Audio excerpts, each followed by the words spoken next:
పవన్ కళ్యాణ్ గారు పర్యావరణానికి సంబంధించి అంటే ఆయన అటవీ శాఖ మంత్రిగా ఉన్నారు. ప్రజెంట్ అటవీ శాఖ కూడా ఆయన దగ్గరే ఉంది కాబట్టి పర్యావరణానికి కూడా ఆయనే ఉన్నారు.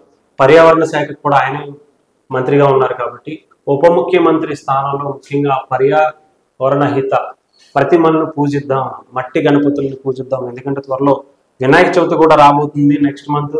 సో ఈలోపు మట్టి గణపతిని కనుక ప్రమోట్ చేస్తే బాగుంటుంది. అది కూడా ఆంధ్రప్రదేశ్లో ముఖ్యంగా పవన్ కళ్యాణ్ గారు లాంటి వ్యక్తి మట్టి గణపతిని కనుక ముందుకు తీసుకొస్తే ఆంధ్రప్రదేశ్లో మంచి పర్యావరణానికి వచ్చే అవకాశాలు బాగుంటాయి.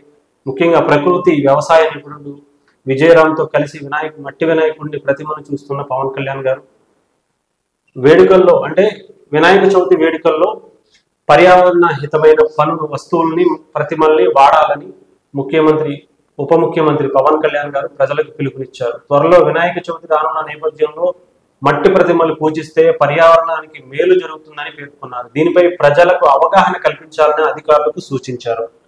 మంగళగిరిలో ఆయన నివాసంలో పర్యావరణ అటవీ శాఖపై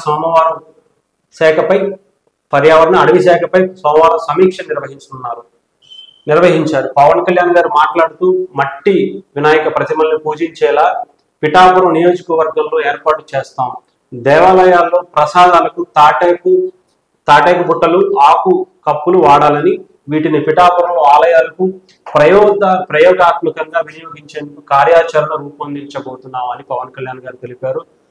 దీనికి సంబంధించి ఆయన ప్రకృతి వ్యవసాయ నిపుణుడిగా ఉన్నటువంటి విజయరామ్ గారు మనందరికీ తెలుసు. పవన్ కళ్యాణ్ గారికి గతంలో వ్యవసాయంపై ఒక మక్కువ చాలా ఎక్కువగా ఉంటుంది. దాని మీద కూడా ప్రకృతి వ్యవసాయంపై పవన్ కళ్యాణ్ గారికి అప్పట్లో ఒక వీడియో కూడా చేశారు. సో దాని మీద ఈసారి అయితే మాత్రం అంటే ఒక మంచి గవర్నమెంట్ వచ్చి ఒక మంత్రి శాఖగా ముఖ్యంగా పవన్ కళ్యాణ్ గారు లాంటి వ్యక్తి ఒక మంచి మంత్రిగా కూడా మనం ముందుకు వస్తే ఎలాంటి చేంజెస్ చేయబోతున్నాం అనేది ఈసారి ముఖ్యంగా వినాయక చవితి చాలా మంది ప్లాస్టర్ ప్యారిస్ కావచ్చు అనేకమంది రసాయనాలు కలిపినటువంటి వినాయక విగ్రహాలను పూజిస్తున్నాం. మళ్ళీ అదే తీసుకెళ్లి వాటర్లో కలుపుతున్నాం.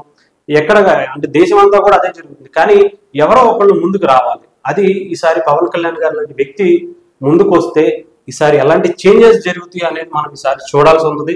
డెఫినెట్ గా ఆయన చాలా స్ట్రిక్ట్ గా ఉంటారని మన అందరికీ తెలుసు. సో మరి దీని ముందు అంటే ఇది సాధ్య అసాధ్యాలను కూడా మనం ముందుకు తీసుకోవాలి. ఎందుకంటే మట్టి వినాయకులు తయారు చేయటమే కాదు, అది తక్కువ రేటుకి రావాలి. అలాగే అసలు తయారు చేసే వాళ్ళకి దానికి సంబంధించి అవగాహన కూడా ఉండాలి. ఎందుకంటే ఈ కొత్తగా ఉన్నటువంటి ప్లాస్టర్ ప్యారిస్ కావచ్చు అనేకమైనటువంటి రసాయనాలతో కూడుకున్నటువంటి వినాయక విగ్రహాలన్నీ కూడా ఎక్కువగా అందుబాటులో దొరుకుతుంటాయి. కానీ మట్టి వినాయకుడు అనేప్పటికీ చాలా తక్కువ మంది తయారు చేస్తారు. ముఖ్యంగా వాటి మీద అవగాహన పెంచాలి. వాటి తయారీ విధానాన్ని కూడా పెంచుకుంటే అటు దేశం అనే కాదు ముందు ఏపీ రాష్ట్రానికి సంబంధించి అయితే ఎక్కువగా చూసుకునే అవకాశం అయితే కనిపిస్తూ ఉంది.